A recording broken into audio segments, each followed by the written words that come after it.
Jira versus Microsoft Project 2025. Which one is better? Actually better. So everyone, welcome back to the channel. So in this video, I'm going to talk about Jira versus Microsoft Project. Which one is actually better for you?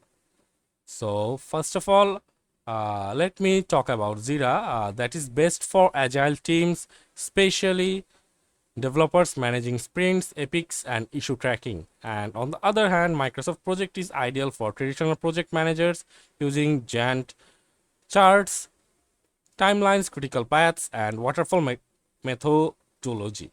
And for the planning and management sector, Jira uses Kanban and Scrum boards, backlog grooming, and flexible workflows.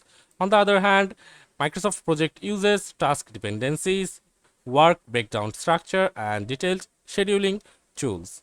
And Jira is moderately complex, built for team collaboration. Microsoft Project is highly complex, powerful, but suited for trained PMs or enterprise teams. And for the integration, Microsoft Project works best with Microsoft 365 Teams, Power BI, and Azure DevOps.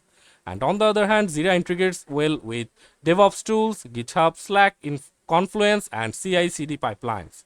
And the pricings are: Jira offers a free plan, scales easily with cloud or data center options, and on the other hand, Microsoft Project is paid only, starting from $10 to $30 plus per user per month, with Windows First limitations on desktop.